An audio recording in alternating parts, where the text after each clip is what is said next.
Welcome everybody to the special meeting for the 2nd of August 2023. This meeting is open to the public and will also be live streamed. I'd like to thank those of you in the room today and acknowledge everyone who is watching via Council social media channels. I acknowledge the Mayor, Portfolio Leader Councillor Carl, Councillors, Acting CEO and General Manager of Planning and Development. I acknowledge the Aboriginal parties whose songlines traverse the lands we meet on today, the Western Waka Waka, Guybil and Jarowair peoples, and pay our respects to their elders past, present and emerging, for they hold the knowledge, the rich traditions and bold ambitions of Australia's First Peoples. Item number 2, councillors, is the attendance apologies, leave of absences. We have an apology from Councillor Carol Taylor. Can I have someone move that her apology be accepted? Councillor Bonhoff and Councillor McDonald. All those in favour? We have one leave of absence from Councillor Melissa Taylor. There's no leave of absences being applied for and no declarations of conflict of interest. Councillors, just before we go to suspend standing orders, I think Jade and her crew will be doing some filming. So if you see someone come in and doing some filming, it's for a recruitment drive, so try to look really engaged in the process if you could. We want some really good people to come and work here. So with that, could I have someone move we have suspension of standing orders, please? Councillor McMahon and Councillor McDonald, all those in favour? Okay, so councillors, item number 4 is the material change of use in Wairima, Rosenberg Road, Wairima, and Katrina is going to take us through it. Thank you, Katrina. Okay, can we all hear me? Excellent. So good afternoon, Madam Chair, councillors, council officers and the public in attendance. Just before I kick off, I just wanted to introduce Clint Burgess, our new Principal Development Engineer. So he has reviewed this one and, yep, new engineer, so everyone is aware. Perfect. All right, so the application at hand seeks an impact accessible development permit for a material change of use. So it seeks for a function facility, short-term accommodation, a shop, indoor sport and recreation and a tourist park. It's at 56 Rosenberger Road, Wairima, and the site is a 60.8 hectare lot and it's rurally zoned. So the site is bounded by Rosenberger Road to the east and the south. It's obviously rural zone land to the west and the railway line in addition to the rural and township zone residential development to the north. So we've got an aerial up there which shows the site context and the surrounding uses. So you can see the red outlined plan is the subject site. And I don't have a clicker. Probably will be helpful for a big site.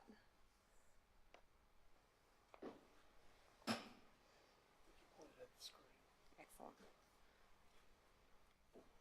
Is it going to work? It's on. Oh, there we go. Okay, so that's our site here. The primary section at hand is this part of the elevation. Wairima is up here to the northeast, and then we've got the rural surrounding.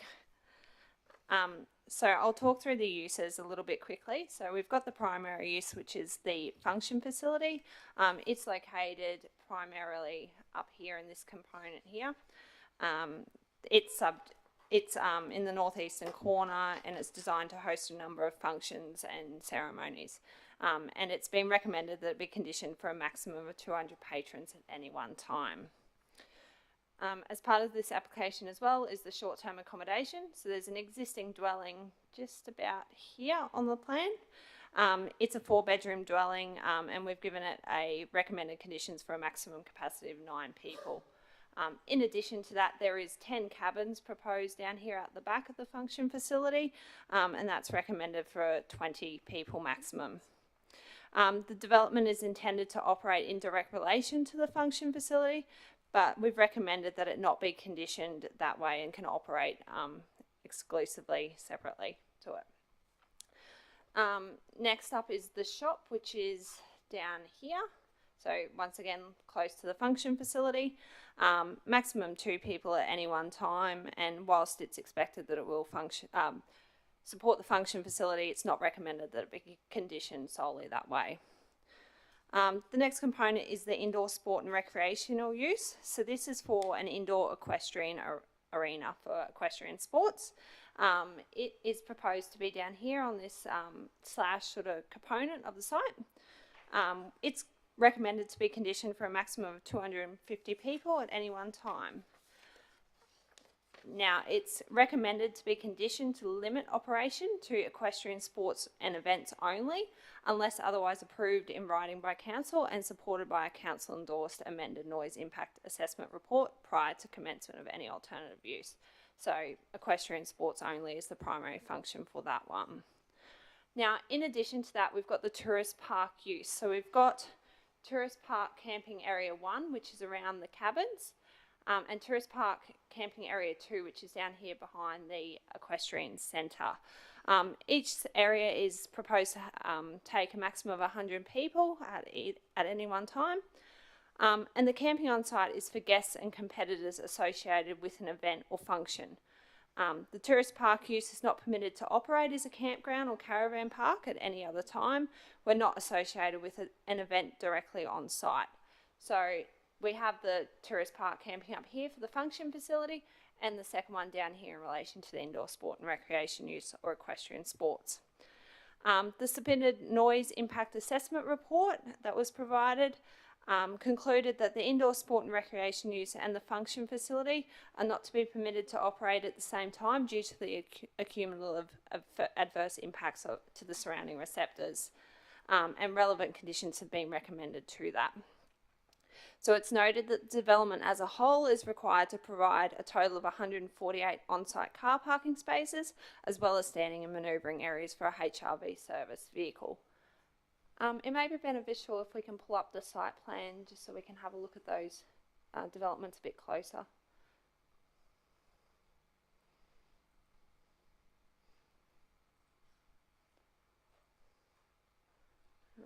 Maybe down a couple more. Yeah, that one's a good one. So you can see the proposed layout of the site on that plan a bit clearer. So the application was publicly notified. A total of 2 properly made submissions were received. One was objecting to the proposed development and one was in its favour. The matters raised and the assessing officer's response to these matters were detailed in the report provided. The proposed development has been assessed against all relevant assessment benchmarks within the Toowoomba Regional Planning Scheme, so back against version 24 when this one was lodged, and the state planning policy. The proposed development generally complies with the outcome sought by the planning scheme. In addition, it's recommended to be approved subject to reasonable and relevant conditions. On that, the development was supported by several technical reports. So there was a traffic impact assessment, stormwater management plan, odour assessment report, noise impact assessment. What else do we have? An engineering assessment report and the operating statement. So these documents demonstrated an appropriate level of compliance with the relevant assessment benchmarks, and the application has been recommended to be conditioned accordingly. So on the balance, the proposed development has been assessed with regard to the applicable assessment matters as identified within this report and is considered to comply or is able to comply subject to the imposition of conditions. So the proposed development is considered acceptable and is recommended for approval subject to the conditions contained within that report provided. Well done. Thanks, Katrina. Councillors, questions for the officer? Katrina, we're going to barrage. Councillor Summerfield. I thought there would be 2, Councillor Megan, that's why I waited. So, just quickly on the toilets, I saw a diagram in there and it had 6 female toilets, 6 male urinals and 3 toilets. And I just wonder, is that planning scheme requirements that we are still in the archaic age of not enough toilets for women and too many for men? Because this happens in so many buildings and I can't believe that here we are, we've got 6 female toilets and then in the males we've got 6 urinals and 3 toilets. So, Councillor, through the chair, I believe the image you're referring to there is in relation to the indoor sport and recreation. Under the planning scheme, there's no requirements for how bathrooms and toilets are to be provided or divided between the uses. So that's really up to the applicant as to how it's provided. Wow, okay. Interesting priorities, but anyway. So then just going to the, on board books 38, the dust and noise quality. We have statements in there about, you know, how we're going to manage the dust and the noise, and they're in every DA that we process. And I just wonder how toothless they are. Just so if somebody, this is approved, it's built, and then we end up with a complaint from a neighbour, what does that look like? What happens at council when a complaint comes in? So, Councillor, through the chair, I'll answer that as best I can, but our environmental officer may be able to further on that. So effectively, there's requirements that are listed and policies that have to be complied with. Also on this one, there is a, what is it called? It's the operating statement that was provided and recommended to be endorsed also has requirements for dust maintenance to be followed up, and a complaints management procedure in there to be followed. Okay, so if I send something through today, a complaint that's been received, I can expect that action would be taken, is that right? So, Councillor, through the chair, it's expected that action would be taken in accordance with the operating statement and relevant policies. Great, thank you. So if we could just go to board books 33 under approved uses, and I go down to 1.2A, actually there's two A's there, I'm not sure why. So short-term accommodation subject to the following requirements, A, and then another A. The second A I'm referring to, the use is permitted to consist of 10 single-room cabins and ancillary shared communal area. Cabins must not be rented, let, or occupied individually. Could you explain that, please, why they can't be used individually? Yep, so Councillor, through the chair. So the idea is that it's to be provided as a short-term accommodation use, and the sharing of the communal areas and the bathrooms would mean that it would be suitable for a joint or a combined group or similar group who would be sharing. It's also anticipated they'd generally be used in support of the function facility. So that's a standard condition that comes through in relation to short-term accommodation uses, and essentially provides that we don't have a whole heap of different unrecognised people using a site and potentially having issues, I guess. But it's more of a standard condition that applies to short-term accommodation when we look at conditioning approvals. Okay, so if I just want to flesh this out a little bit. If someone was holding a function there and only one person wanted to stay there, they wouldn't be able to. Is that right? Is that how I'm reading that? So, Councillor, through the chair, sorry, no. So 20 people can stay there or one person can stay there. They just generally have to be an associated group. So if you've got, say, a wedding happening and there was 20 guests in association of that wedding, they could all stay at that facility, or if only one person wanted to stay, then one person could stay. Okay, I just wonder whether that wording's accurate then, whether that might be worth looking at. And then down to 1.4B, events hosted at the equestrian arena must not exceed a maximum of 3 days for any individual event. Is there a reason why we restricted that to 3 days, that they couldn't have a 4-day event there, or? Yep, so Councillor, through the chair, that was a recommendation made through the acoustic report that was submitted by the applicant. There's also some timeframes further within the conditioning, some condition times that can operate, but that was in relation to the acoustic reporting that was provided. Could you connect the dots between acoustics and the number of days, please? Or could someone? Thanks. Thanks, Luke. We might get you to come and make a comment.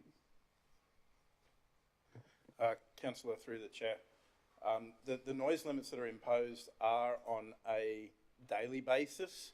The overall amenity of an area can be considered from a day-to-day period. So when we have receptors that are close by and may be impacted upon by development, having a set period for events that don't exceed a particular number of days give a bit of respite to other people, receptors within the area, knowing that an event started, in 3 days it will stop, I know it's on, I'll let the event pass, knowing that it will have a reasonably short duration. Okay, thank you. And then it could start in 4 days' time and have another 3 days. Correct. Okay, thank you. Thanks, Councillor Carr. Thanks, Chair. Just a question to the officer, or perhaps, anyway, I'm just wondering about the possibility of through traffic on unsealed roads in the vicinity, traversing to and from the event. As I understand it, Byram Road, I might be wrong, is sealed, or Hoffman Road isn't.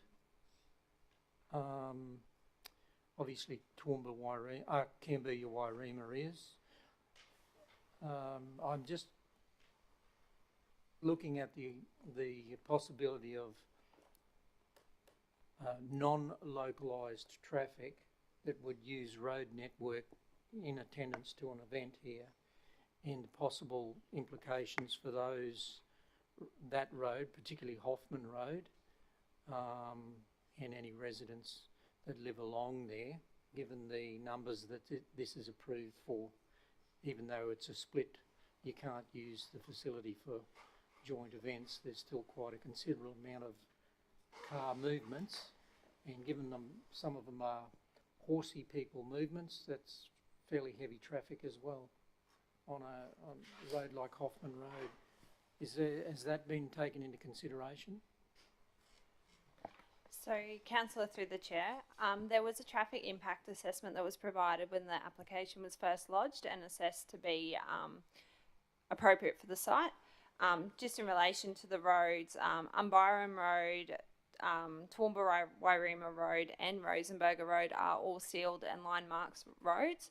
So it's anticipated that majority of traffic attending the venue would be accessing via those roads, being the sealed roads directly fronting the use.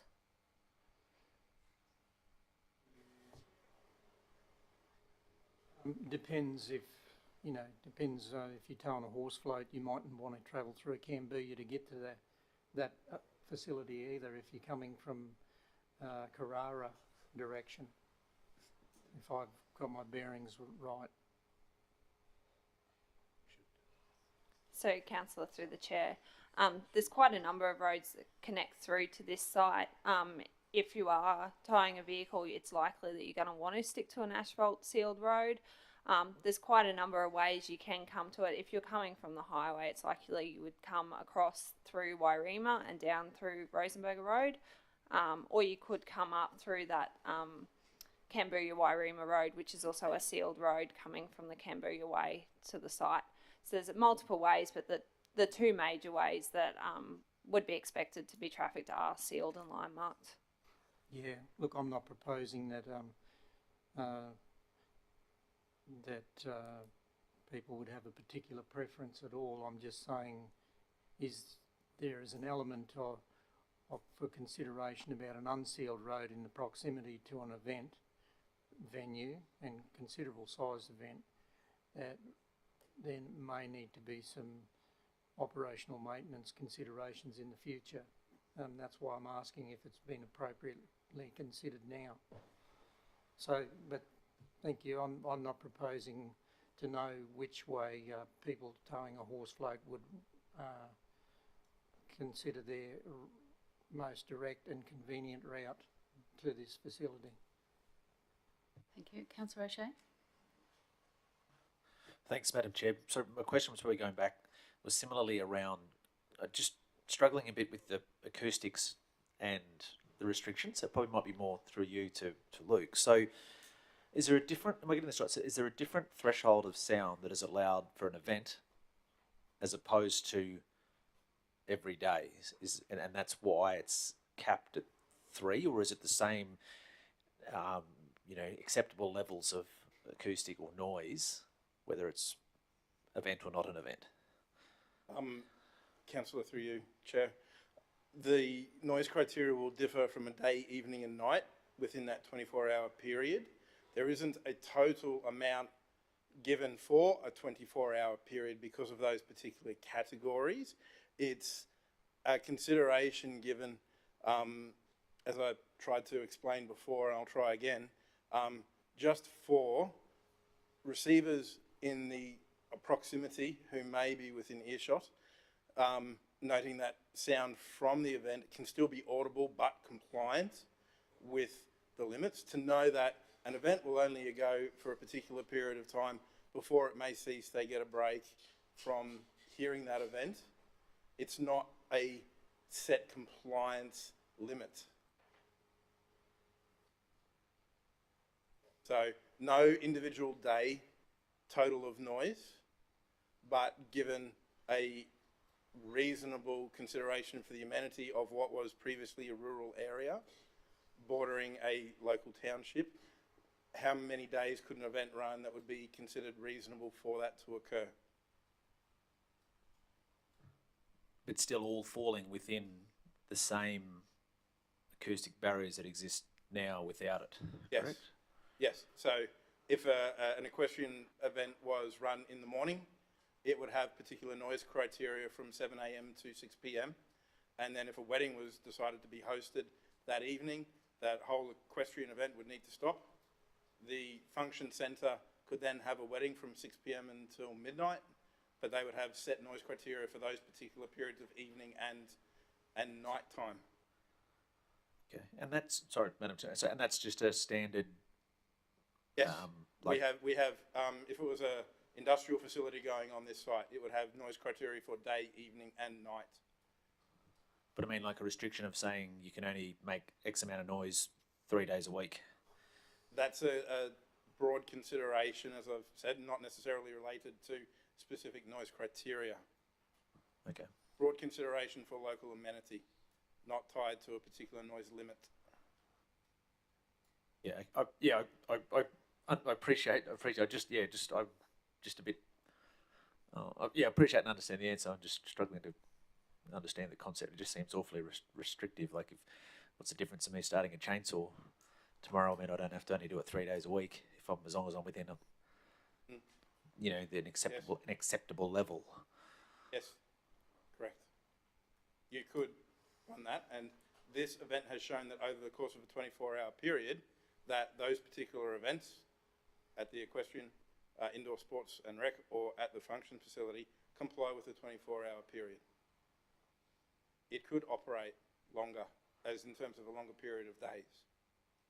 Okay, and this is a condition that's been set by our officers as assessors. Is that right?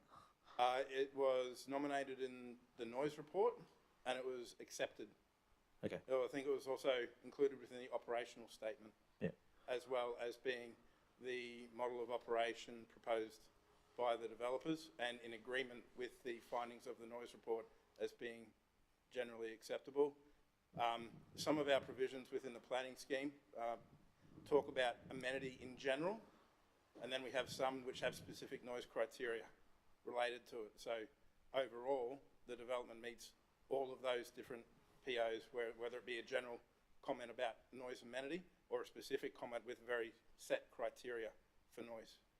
Thank you. Appreciate you bearing with me. Yeah, just to get a just an understanding around Actually, it. Luke, before you run away, sorry, I know that you're next, Councillor McMahon. Just on that same question about the noise, when you say equestrian event, is there a difference, say, with rodeos and equestrian events? This has been conditioned purely for equestrian events and not for any other form of animal.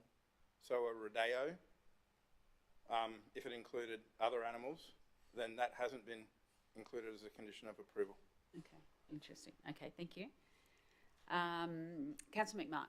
Thank you, Chair. Look, can I just derail this for a sec and just declare potential, just as I'm reading through this. It's a bit iffy, but I'd certainly like to bring it forward as my obligation. My wife runs a wedding hairdressing business, and she does on occasion perform wedding hairdressing duties paid at the broader Bracknell Lodge area. I notice in the conditions the proposed shop will operate as a hair and beauty salon to provide services to guests at a function facility, which could be a wedding, 8 and 5, which is where she is somewhere most weekends. So for that, I can't see that my wife's business has anything to gain or lose from this particular development application. But I suppose I do need to ask that, because she's involved on a commercial nature, on occasion at Bracknell Lodge, that my colleagues decide whether I'm conflicted. Sorry, just as I'm reading further in the details, and I apologise for holding up the process of that. That's okay. I appreciate you bringing it up. Personally, don't think that you are conflicted, but happy to hear a contrary view from many of the councillors. Councillor McDonald. Thanks, Madam Chair. Thanks, Councillor Tim, for raising this. I mean, this will come down to a perception of people with you in the room now voting. That said, you need to feel comfortable that there is enough distance between yourself, your wife, and perhaps the potential, because this is hypothetical.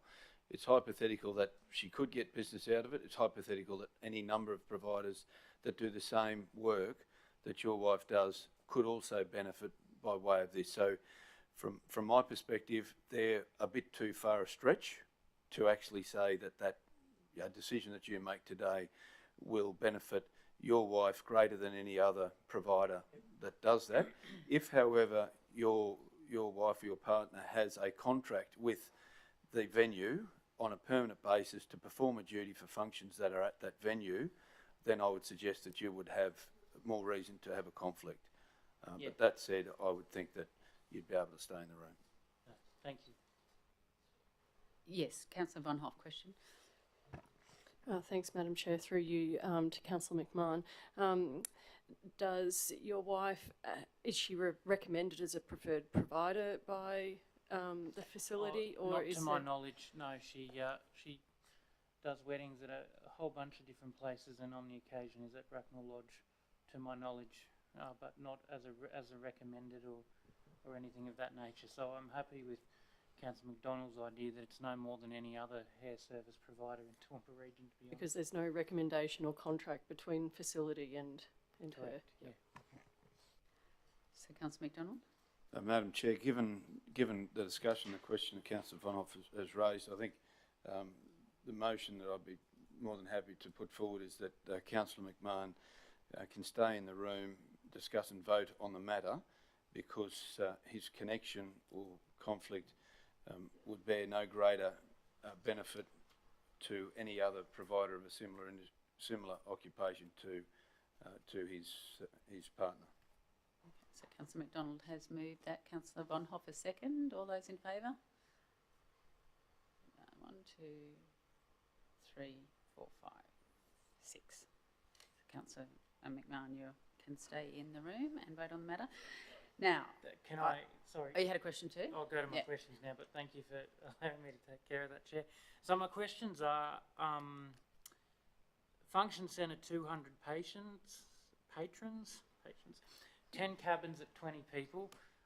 We have a 4-bedroom house. We have 250 people at the equestrian centre and 2 tourist parks at 100 people. Now, I know they're not all at the same time, right? There's different things. Just reading, I think it's attachment 9, the water in, it's going to be all supplied by bores, or is it just some of it?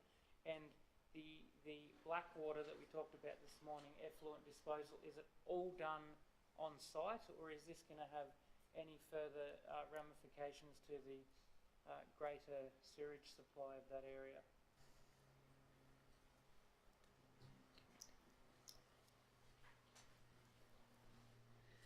Clint, welcome to First one. the chamber. Thank you all. Through the chair, in terms of the water, it's on-site means, so rainwater tanks, bores, basically any source that's not offer reticulation. And in terms of the on-site wastewater disposal, they'll have to go in and take the necessary permits from our plumbing department in accordance to the plumbing codes for any upgrades as appropriate for the increase in flow. Okay, thank you. And it's all the plumbing is that the sewage is all done on site, all of it, or? Through the chair, yes. Yeah, thank you. Thank you very much for the answer. Well done. First time. Thank you to all. Can I just ask one more, Chair, follow-up? The horse manure was the only sort of concern I had, and that was going to be done 24 hours after it's used, but on a 3-day event, that could be a 4th day, and a pile of that sitting there for that long may create a few issues, and I think that was raised in the amenity issues for the receptors. So how does, I mean, 4 days is a lot different to 1. How do we propose that that won't be as much of an issue? Could I ask through to the officer, please?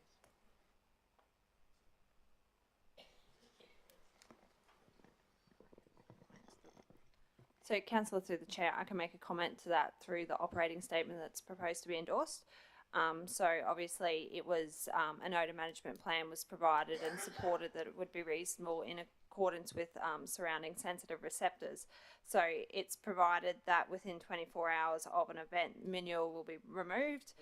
During the event, it'll be stockpiled in an area and would obviously be managed in consideration of how many people can be on site at any one time and expectation of equines on site at any one time. It's not expected that there would be a oversupply of manure that would exceed the odour management plan that was provided to council by the applicant. Even in 4 days? So the event's only provided to operate so within 3 days. Even within 4 days, an extra 24 hours, it wouldn't be significant that it would exceed the odour management plan, and it would have been considered within that plan as well. Thank you for the answer. I can see Paul making some notes there, so he might address that when you get a chance to come up and talk about that later. Thank you, Paul, representing the applicant. Councillor Shine. No, thanks, Chair. Just in relation relevant to noise and odour, just wondering if you could point out on the map where the objector submitter might reside.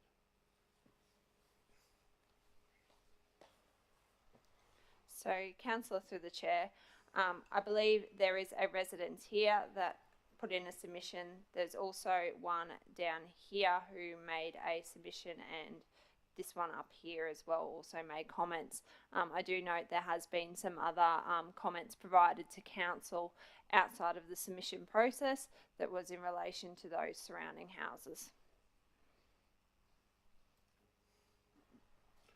I may have misread it, but I thought there was only one objector who submitted one. Yes, sorry. So I believe it was this one from memory.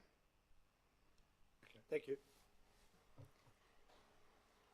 Is that the end of the questions for the officer, councillors? No more further questions. We do not have anyone no submitters here to speak, but Paul Kelly from Precinct Urban Planning is going to present for the applicant. Did you want to come up, Paul? Yeah, lovely, thank you.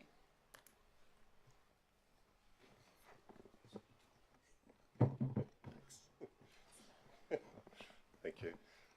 Through the Chair and councillors, thank you for this opportunity to speak. At the outset, just like to congratulate McDonald and Von Hoff councillors on their recent appointments, and also to the council officers for this application as well. This has been a long assessment process for this development, and it's one in which the applicants have sought to work closely with council officers through that process.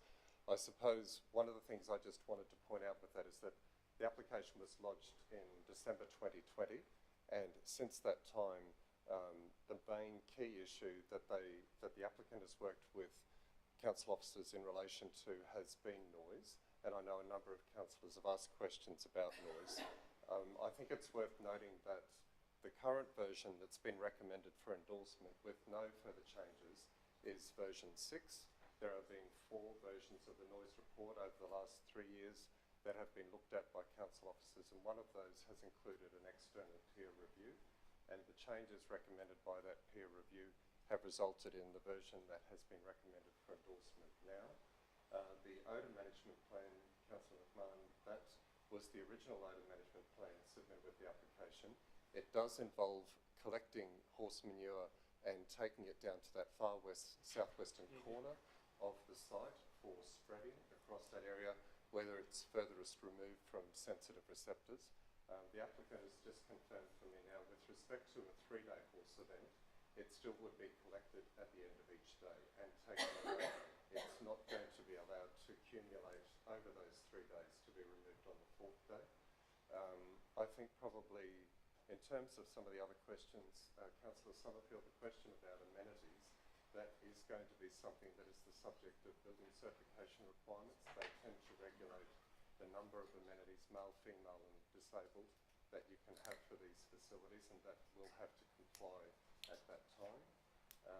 And Councillor Carl, the question about unsealed roads, I think it is worth noting that Hoffman Road to the south of the site there is where there were 2 families living there that put in submissions of support for the development. They're on a gravel road there, but regardless of that, the applicants confirmed for me that people travelling to a horse event are not going to want to take their horse floats on dirt roads. It's wear and tear on the vehicles. It's not good for the horses inside the horse floats. So they're going to use the sealed road network, as will the majority of people attending the site, which will come from the north through Wairima. And now that Rosenberger Road has been sealed to a 2-lane bitumen carriageway, that will assist there as well. I think the other matters that have been considered too in the operating statement, if councillors have had the chance to review that document, that actually looks at each one of these individual facilities we've considered today. The function facility, the indoor horse arena, all the different forms of accommodation, as well as the hair and beauty salon shop. And each of those then have a commitment in that operating statement as to maximum number of attendees, the frequency of events, parking, service vehicle arrangements, off-site impacts in terms of noise, dust and odour, and waste management as well. So you'll be aware, as councillors will be aware, the facility has been informally operating for a little while now. The applicant has actually been getting better and better at fine-tuning how they manage off-site impacts. This has all been quite new to them, and they're getting better at how that is managed.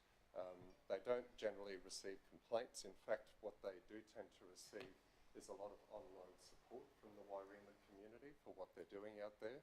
And we certainly agree with officers' recommendations that the application should be approved, subject to reasonable and relevant conditions. And I think, if approved, this will be a unique reception facility and equestrian centre, not just for Wairima, but the broader Toowoomba region.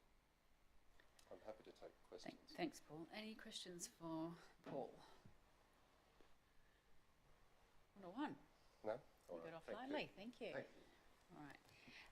Okay, councillors, can we have someone move that we reinstate standing orders, please? Councillor O'Shea, Councillor McDonald, all those in favour? All right, so the recommendation is that council approve the application for a development permit of material change of use, impact, function facility, short-term accommodation, shop, indoor sport and recreation, indoor equestrian centre, equestrian sports and tourist park pursuant to the provisions of section 60 of the Planning Act 2016 and subject to the conditions in attachment 3. Can I have someone move that recommendation? Councillor McMahon, Councillor Shine, all those in favour? It's carried unanimously. Thank you. Close of the meeting. Thank you.